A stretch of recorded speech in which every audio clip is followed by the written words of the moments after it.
correctly with the correct amount. D20 Radio, where gamers roll. www.d20radio.com.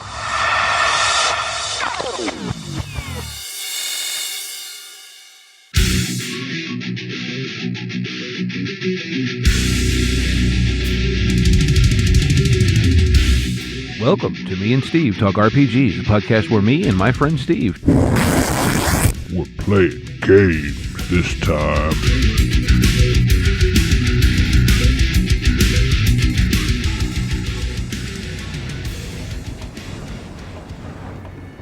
Before we begin, I want to take a moment to acknowledge something important. The setting of this campaign, Origin, is inspired by West African cultures, histories, and aesthetics. None of the players, and certainly not myself, have lived experience or even ancestry from that part of the world. While Origin is part of the canonical setting for Exalted, I've drawn on real-world West African traditions to help bring the setting more fully to life. This isn't meant to be an accurate historical or cultural portrayal, and it is definitely not a commentary on any real-world nations, peoples, or beliefs. One key difference is theological. While Timbuktu and the surrounding regions were deeply shaped by the arrival of Islam, Exalted has its own divine and mythological structure that plays out very differently.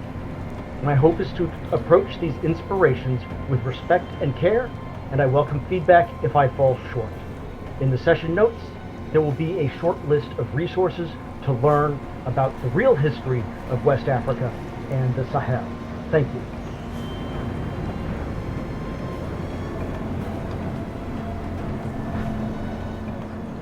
All right.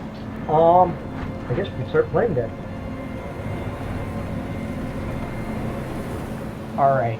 So last session largely circled around a merchant, Avaros Naren, a spice merchant, and you guys gathered some interesting information about him. One of his assistants, Sefar Onu, is apparently not right, may possibly be dead, certainly is creepy. Also, acts like a bodyguard, has ink-stained fingers, and is allegedly an assistant and clerk. His Jen's character, Saelen. Saelen, discovered from her network of street urchins that a very odd shipment came from one of them that smelled rotten, and then they showed up, and then his people showed up and said, "Oh, we sent that to you by mistake. Here's the correct shipment," which struck everyone as a little bit odd, why a shipment of spices would smell rotten. He also enraged all the players by basically saying, "Kids these days," and Logan and or Nim, I'm not sure whether it was the player or the character, swore that they were going to kill him. And you guys and the group was discussing exactly what to do about this gentleman and his mysterious assistant when we called the session. So, Okay. What sort of fallout has occurred with the absence of the spider? So there is confusion, and there's confusion in the underworld. A number of agents, a number of people that were suspected of being agents of GEM have changed operations significantly. They seem to be acting more like free agent criminals rather than, agents, as if they had completely lost their handler. Avaros Naren, who you guys had believed was a agent of the Spider, did not significantly change his operations, and you guys were thinking that the pattern indicates that he and the Spider were working together, not one for the other. Okay. Oh yes, and he also, Nim attempted to negotiate with him to sort of insinuate the group into his operations, into Avaros Naren's operations, and he said, I'll bring your entire mercenary, I'll pay you I'll bring your mercenary company on board as security, and you all on board as agents, if you can find me the answer to one question. And Nim was like, okay, what question? And the question was, who or what murdered Madhu Jarek? Which, as you recall, was y'all's friend, the Lunar Tene Moonmarked, who not only murdered him, but ripped out his heart and ate it. Mm-hmm. Thus giving him the ability to shape into Madhu Jarek's shape, although that might be inadvisable since he is rather publicly known to be dead. You guys have also heard that a anonymous donor donated a bronze heart to the city for the funeral rites, to sort of symbolically make the corpse whole, so that it would be less likely to, rise and seek bloody vengeance. Okay. So, yeah, it sounds like they were at least cohorts or something. Yeah, you don't offer to spend that much money in exchange for an answer, unless you guys are at least working in the same circles. Mm-hmm. So yeah. Yeah, based on my notes, we had found something. His name is in my notes, and I wasn't there last session, so I don't remember exactly what happened. But yeah, he had come to get you guys' attention, I think, 2 sessions ago, as a spice merchant that you all suspected. Mm-hmm.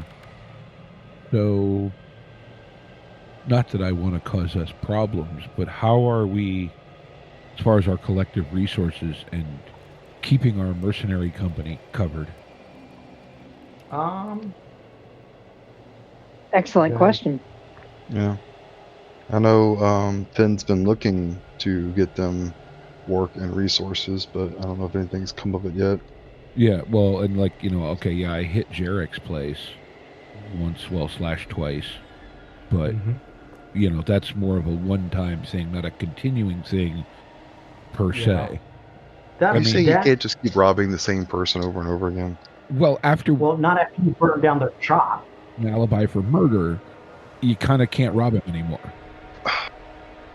You have resources for another 3 months or so. Okay. Like, I know, I was hoping to kind of get a network of steal this, fence it, set up, kind of going on in the background, but I don't, the mechanics of such.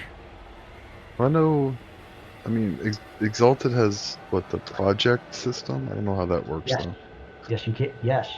So technically the project system is from Exalted Essence, but I will cheerfully use it because it's something that translates very well. Yeah, well, like I said, I was just hoping to, so to speak, get, if you want to call it, intentionally not going for big scores, but just enough to kind of increase things, but hopefully kind of stay a little bit under the radar. Yeah. Okay. That, so to speak, I'm perfectly okay with all that happening off camera, because that seems like a lot of crap for you to do, other than just say, yes, it generates this much a month. Or whatever. Yes, but what I can do is I can find what I did with it, find my Exalted Essence book, and we can actually show how project system actually works. There we go. There it is. All right. So, does your character have a resources score? I believe he has resources too. Okay. Let me find the proper tab, and then I will... I've forgotten how to use Roll20, so, bear with me for a minute. There we go. That's okay. We got we've got another game that runs on Foundry, so we've been switching back and forth, and that's been interesting. Well, see, I have not yet used Foundry because my old computer did not like Foundry. Yeah. Gotcha. Okay.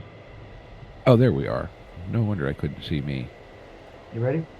I found it. I'm just looking because I remember seeing it before, but now I can't find it. Maybe you're looking for your resources or your character sheet? Resources. I found my character sheet.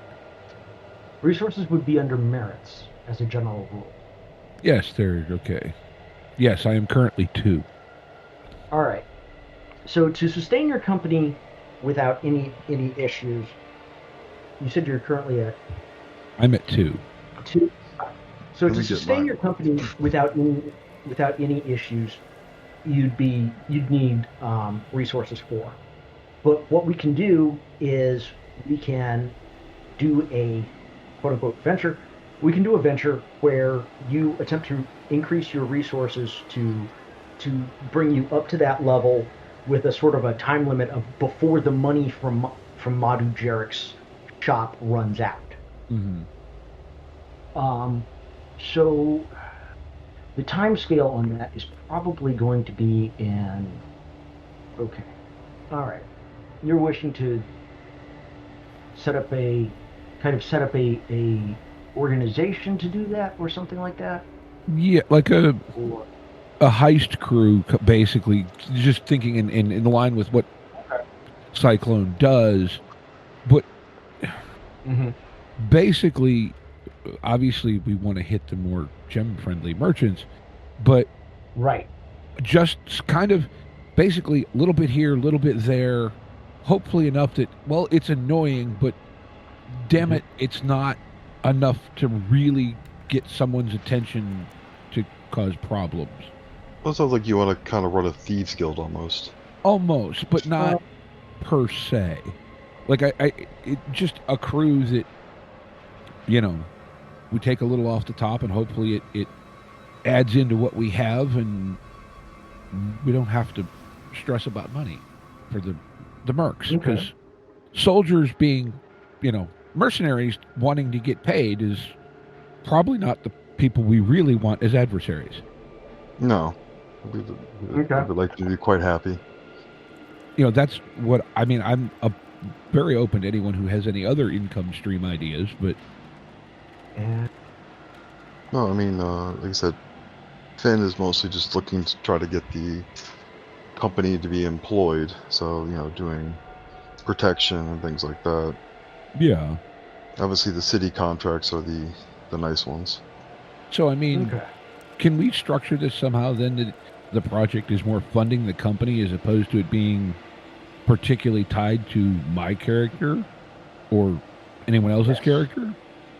Okay. All right. Yeah. So if we call it, the venture is secure funding for the Oathbound. Mm-hmm. Right. So obstacles would include securing immediate funds, which is more of the thievery. Mm-hmm. Another obstacle to getting good work is you have a limited reputation. Need another. We kind of have to do it without. I don't know if that's really an obstacle though. Like just trying not to expose ourselves. I'm going to say gem opposition. Okay, so you've got 3 ventures.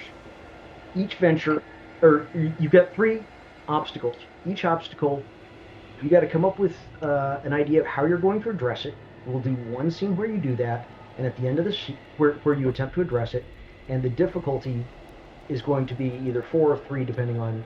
Like, I think your limited reputation is only a difficulty 3 because you already have some notice from the week you guys spent on the gate, and securing immediate funds is going to be difficulty 4.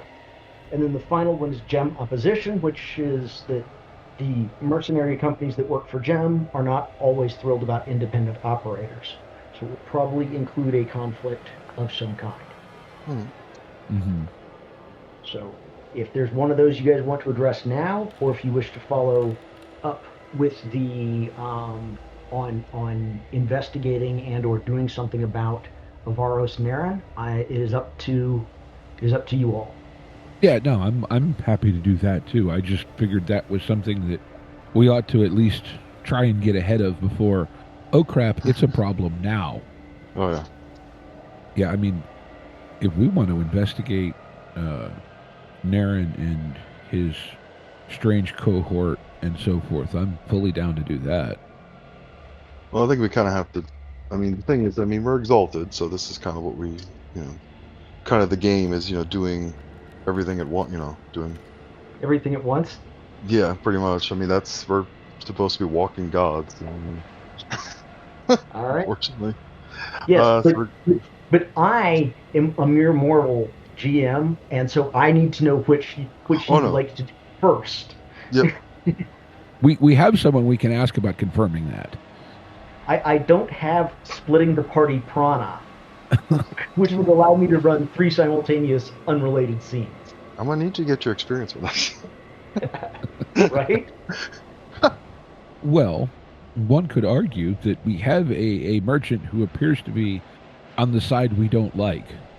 You have several. So, well, this one in particular, who we want to investigate, spices could be of value, but at the same point, could probably be offloaded in small enough quantities as to not cause alarm. Also, if he is selling spices to noble houses, he probably has bags of gold dust, which are immediately negotiable. So, I mean, I'm not quite ready to put as big of a target on him as we were Jarek, but, Are we thinking we have a target then? I mean, I think investigating him isn't contrary to our other goals. Well, Right. we can secure immediate funding that will at least go. We can buy a little bit more time. Yeah. So, all right. So, let me ask, there is suspicion that this assistant of his is some form of undead. Is that character knowledge or player knowledge, and how much of that That is something that that you were told by Tene Moonmarked. Yep. This is the learner. okay, the lunar. So, And we suspected something was off with him, but we didn't really.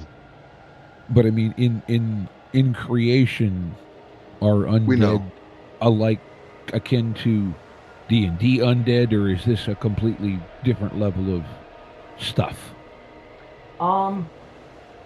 They are, how do I want to put this?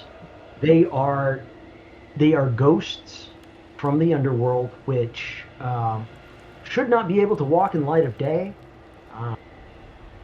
but which apparently do, which that's a problem for you guys. Mm-hmm. All right. Well, a cynical man might say, Jarek seemed to have a pet abyssal, or be the pet of an abyssal. Now we have another possible agent of Gem with a nefarious associate. Might be the same type of thing. Because I'm sure the Veil is none too happy with us at this point either. That's also correct. So yeah, I think I would like to try and do some surveillance, etc., on this assistant person thing. Okay. And how are you going to go about doing that? I think first steps is just kind of try and observe and maybe tail him if he's truly the assistant, he's probably running errands, etc. Like I said, I think physical observation, maybe, some conversations with people he seems to interact with, if, once that pattern kind of develops. Mm-hmm. But I think first is really, observe, follow, kind of mix into, like this guy's a spice wholesaler, so I can't really walk in, but I can watch the building and see when he leaves. Okay. Let me get a stealth. Yeah. Let me get a dexterity stealth to avoid being noticed, casing the joint. Okay, let me ask this. I know I have a talent that, or a charm that, easily overlooked presence. Ah, yes. That might well be relevant. Yeah. The lawgiver evades detection by hiding in plain sight. A solar with his charm is able to drift unnoticed through crowds or alone. The charm models her talent for blending in and remaining unnoticed. While active, characters cannot notice her unless she takes overt action. Such actions include any display of prowess, like leaping across buildings, etc. Lasts for a scene for, is it 3 or 5? 3 modes. So I will spend... Okay. Yeah. 3 personal, and... Because we're back up to full at this point, correct? Yes. Okay. All right, so yeah, I will do that. And then let me get you your stealth. You said stealth dexterity? Mm-hmm. No. That win. That's an I win button. Oh, okay. Yeah. Unless you're planning on, like, curb stomping the dude in the middle of of the street, that's an I win button. Okay, no. At this point, I just want to observe. I'm not saying what I observe might not change the plan, but the plan is to observe. Well then, yeah. So he seems to, during the day, mostly focus on, going around to his various clients, making deliveries, meeting with other merchants, all very normal, not terribly unusual stuff, but and you always notice this Sephar Onu is always with him. Like, you never see Sephar Uno go anywhere without him, and you don't see him go anywhere without Sephar Uno. So that's kind of an oddity. Most of his other employees, they go to their homes, they have their families, they have, or a few of them sleep in the shop, mostly young unmarried ones who, just, they don't have a reason to live anywhere else. Okay. But, for point of clarity, is this Uno the suspected undead guy? Yes. Okay. Yes. He is the all but confirmed undead guy. Okay. And he spends his evenings socializing with other upper class merchants, nobles, all sorts of folks that it's mostly his client base, because he does not he doesn't have a complete, he basically has a waiting list. Like, he can only bring in but so much, and if you aren't either one of the top 10 or 12 merchant houses, or noble important enough to have a seat in the assembly, you're not getting his product. He saves it for people who are more important than you are. So that's kind of where you're at. As far as his circle, he socializes in the evenings, and it seems to be fairly normal at first, and then you realize late at night he slips out with only Sephar Uno. So, do you want to follow him? Oh, yes. He goes outside the city through a gate that he probably, it's a sally port. He probably should not have free access to it, but apparently the people at the gate know him well enough that there's no questions asked, and it's only because of your ability to slip through unnoticed that you can follow him. Mm-hmm. And he goes to a tree, a boab tree that is dead and looks like it was struck by lightning. And he appears to have a conversation with it, or with someone. He's facing the tree, and the conversation is very muted. Mm-hmm. Do you have anything that will enhance your perception or your awareness for listening? I believe so. Hang on a second. I picked something up. Sensory acuity prana? Would that be the appropriate thing? That sounds an awful lot like the appropriate thing. It seals the five senses into a more perfect form, etc., etc. Attuned to minute motions and sounds, dim and noisy conditions. Excellent. That sounds like very much the appropriate thing. Well, then we shall spend 5 more motes from personal, because glowing is probably not a good thing at this stage of the game. Alright. So give me a perception awareness roll with double 9s. Okay. You can spend a few more personal motes if you want to improve that even further through an excellency, if you desire. I mean, I'm at 9 dice.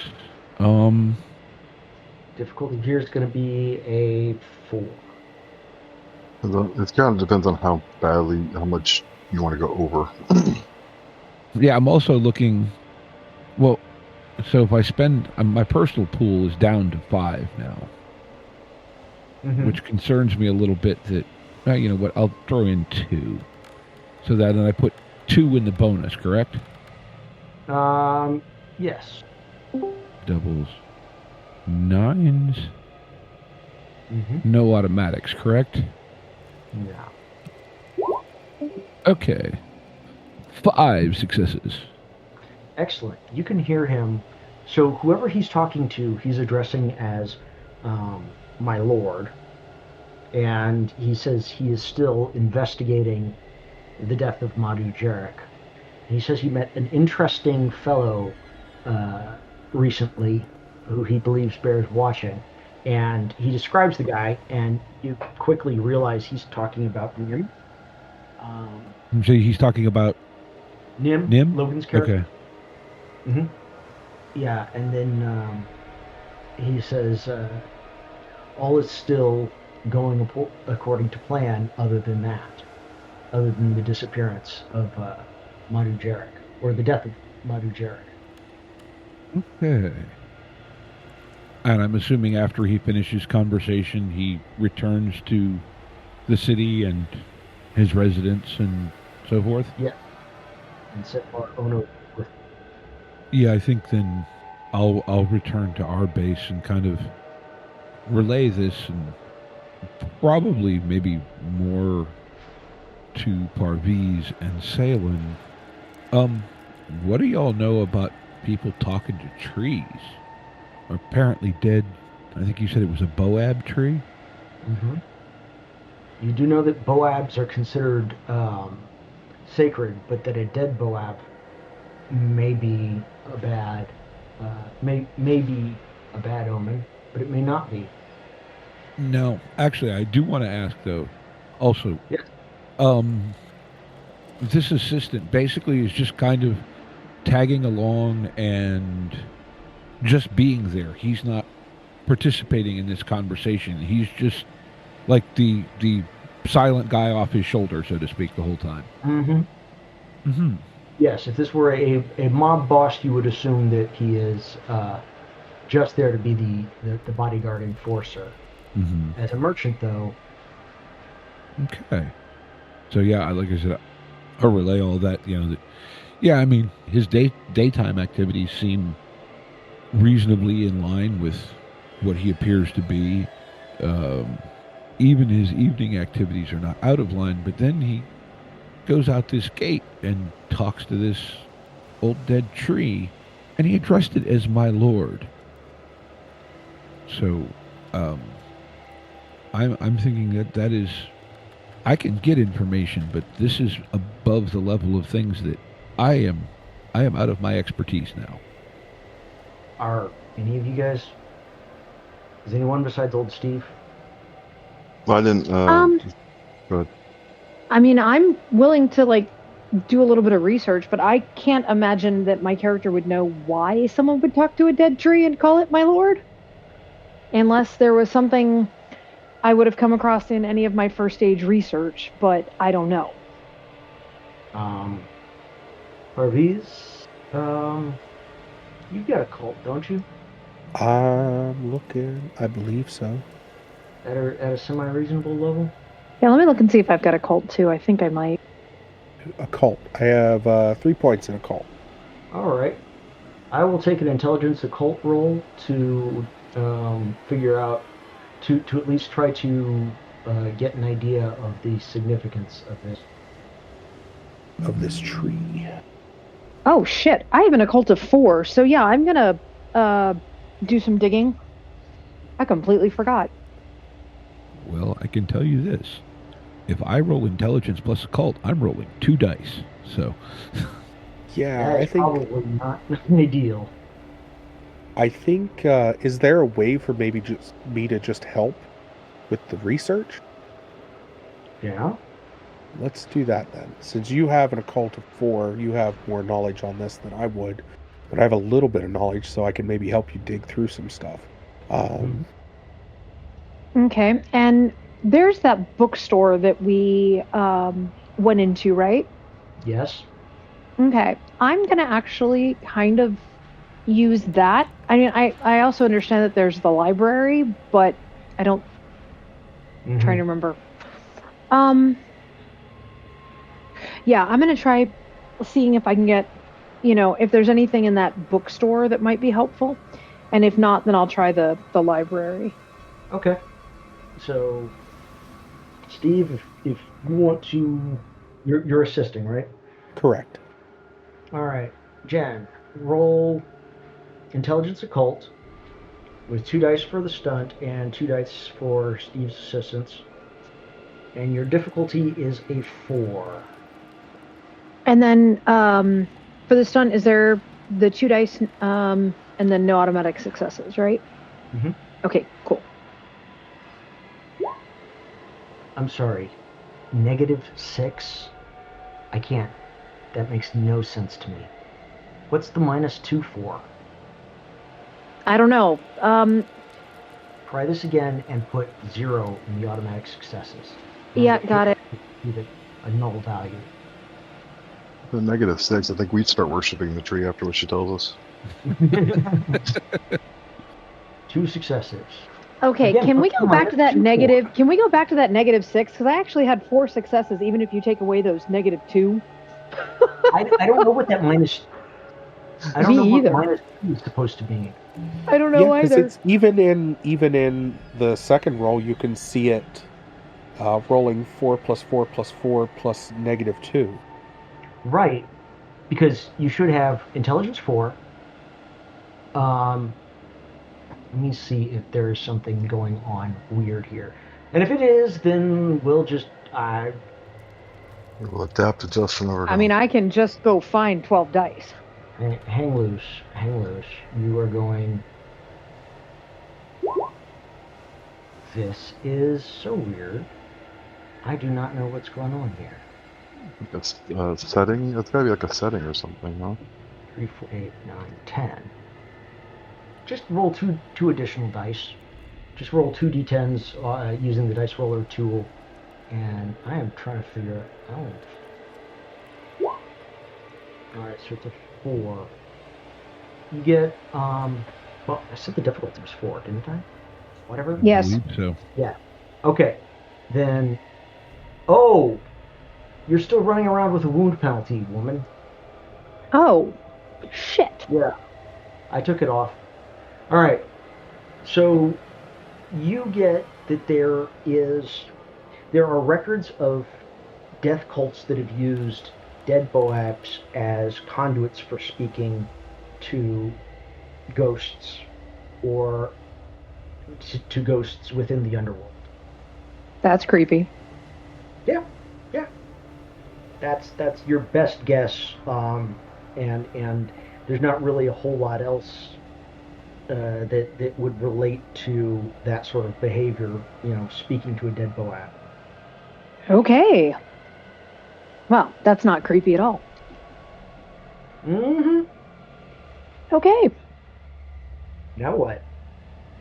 That's a hell of a good question because I am not a ghost whisperer or death cult whisperer. I mean, I'm sure death cults are hush hush, but this almost sounds like it's some sort of death cult plot masquerading under the guise of the city of Gem. Do any of us know anything about Gem? Like, do they?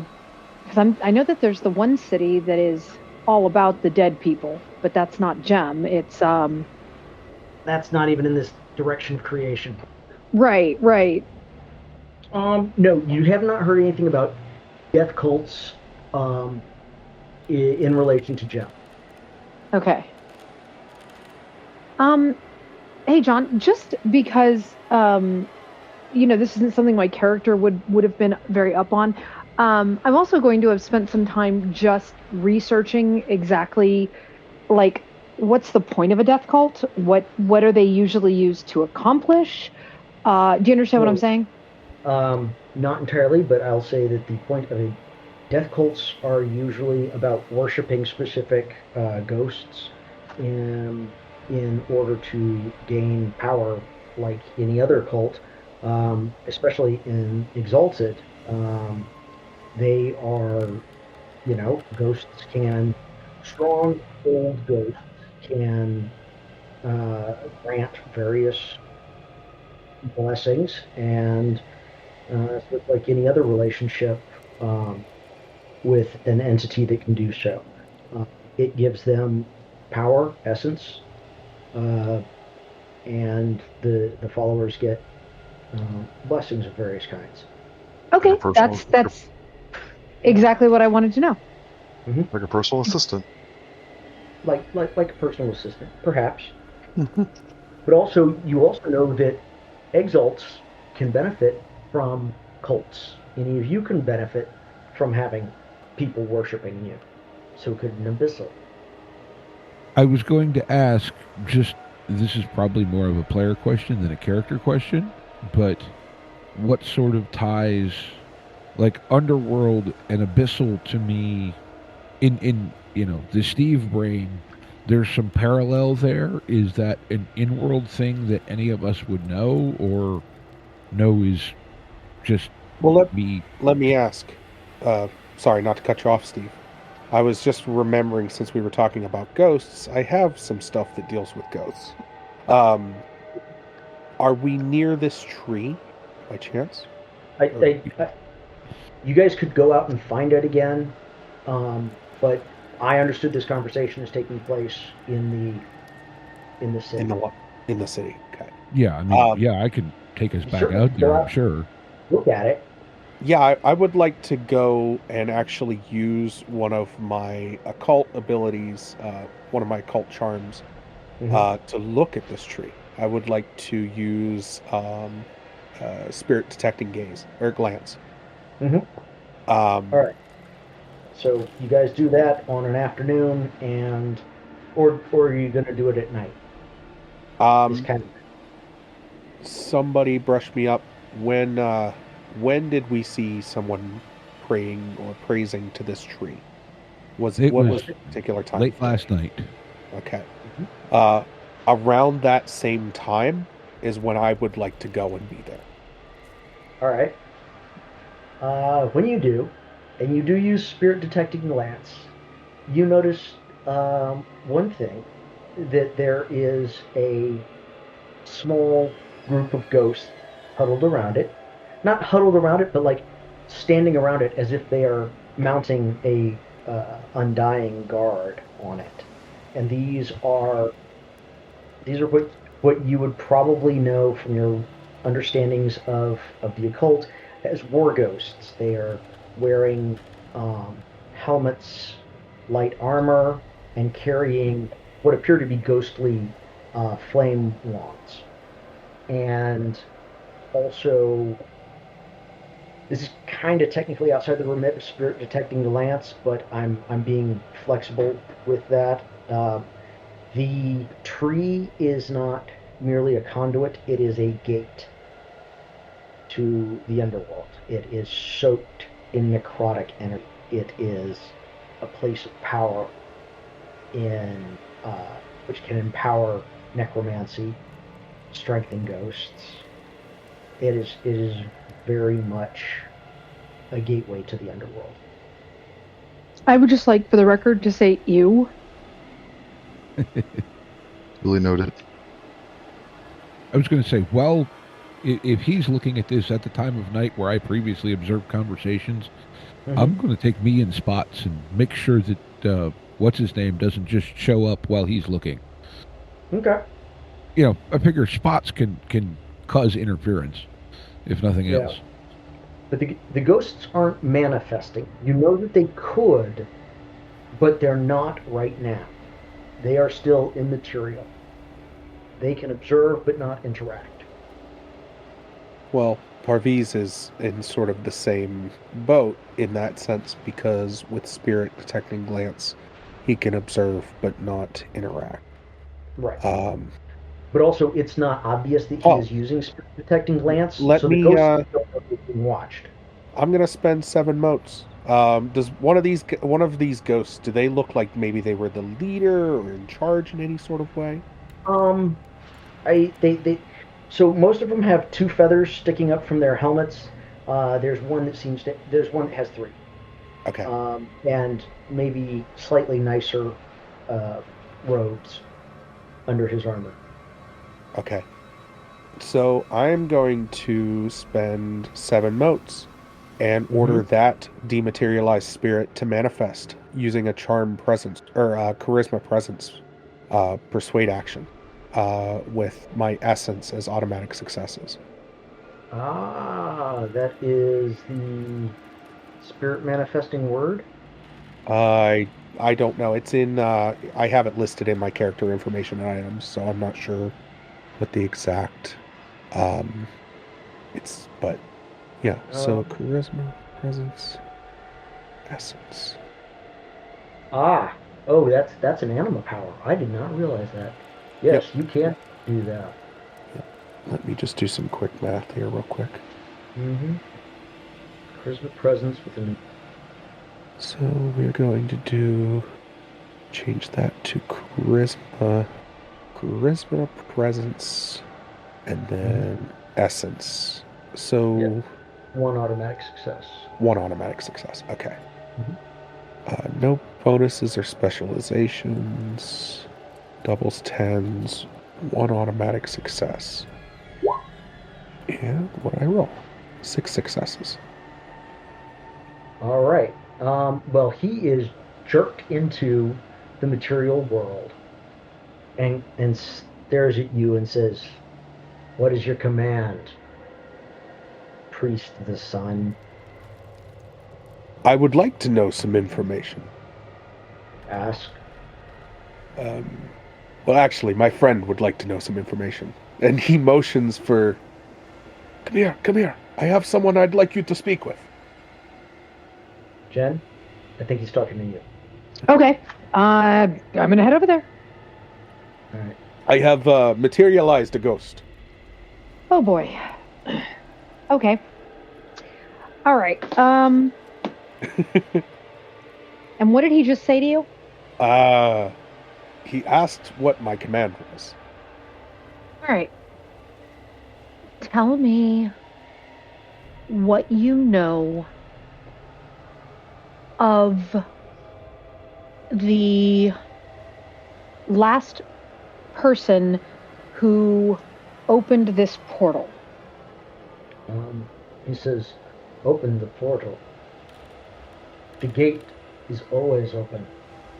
The last to step through it, or the last to come and speak?"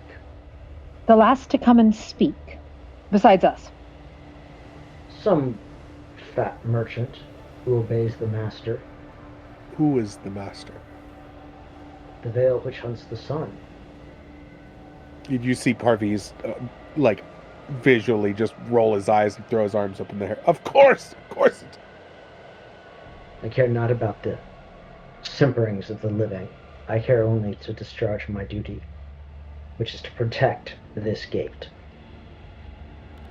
How long has the fat merchant been in contact with the veil that hunts the sun? Many days, many months. What is taunt to the dead? Okay, that's fair. Long. Almost as long as he has committed the service of our company. Your company? Yes. Our company. That which the company of Razak the Undying. Razak the Undying? Where did your company originally? We were formed by Razak. We were shaped by Razak. In the days and years after Razak departed the sunlit to come into the underworld. I'm sorry, I may not have been pushing my to talk button. What city did Razak form your company in, or near? And he looks at you confused. And he says, not a city of the living. After he died, he gathered many warriors, the ghosts of many warriors, his soldiers, his adversaries. It mattered not. He led us to victory after victory in the realm of the dead. And now we serve Razak serve, and thus we do. Is the next time your company is going to be called into battle, is it going to still be in the realms of the dead, or do you think you'll be? This one is a file leader. This one does not know what Fair. the councils of Razak the Undying are, much less the veil that hunts the sun. Fair. Yes, the ghost said, that's way above my pay grade, dog. And you know what? That's legit. Do you know? Are you familiar with the Fat Merchant's companion? His assistant? The one ridden by the assassin. Yes. I'm sorry, the one what, John? Ridden by the assassin. When you say ridden by the assassin, is there a ghost riding a corporeal body? Yes. This is something that only those touched by the Great Ones can achieve. Okay, John, character might have a better frame of reference for touched by the Great Ones than Nope. player does. No. Nope. Okay. Character does not know anything about Death Lords. Or the Neverborn. Sorry. The Great Ones? I cannot speak of the Great. That way lies not a loss of purpose. Okay. May we do anything for you in exchange for this information? You have been very forthcoming. I mean, I'm not offering up my soul or anything like that, but... I have answered because of the command of the unconquered sun. I recognize you as one of his as well. Leave us be. Do not force us to stand again by harming this gate. You do not Understood. fear me, ghost. But you should. The connotation on that last thing was, he is bound to defend the gate. If you want to do something nice for him, don't make him fight you because he knows you'll obliterate it. Fair. That's kind of the connotation he was trying to convey. Sorry, I took it as him trying to be threatening towards me, and I was like, I will eat you. Oh no. You will be lunch. You can tell him to materialize, and he does. So Yeah. Okay, hey, John. Yes. I know that he said, just don't, that, his request was that we not fight him, like don't make us fight you. But what would my character know about something that would be, and I know that I kind of did this with Chinama, with Phoenix's War Ghosts, but I'm still going to bring something back to the tree. Okay. Something small that either that they can consume or that they can consume like on a spiritual level, like incense or the fragrance of food or flowers or whatever. Blood is always a winner. Okie dokie. In that case, Even if it's chicken or goat, it's always a winner. okay. So I will bow politely to this ghost. Mm-hmm. I understand that you were compelled to answer, but I still appreciate your honesty and I don't mean this in a bad way, your transparency. Don't be racist toward the ghost. I'm not trying to be racist. And we will do our absolute best to avoid any type of confrontation. No. And then just for later, because I got to go. No. Must defend the tree. We are not required to bar the way to those who have the right to use it. The right to use it? And he just sort of looks at Parviz. The priest kings of old have this right. Thank you. And with that, he quietly dematerializes.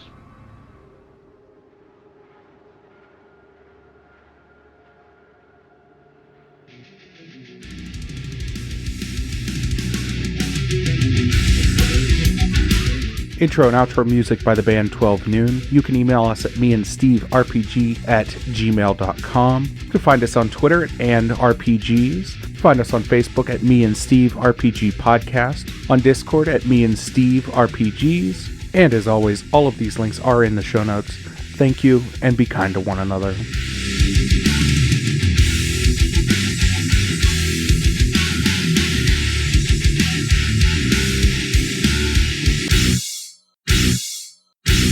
How much for the cigar? Cigar, $20, dog. You gotta go down the street to the store and buy that.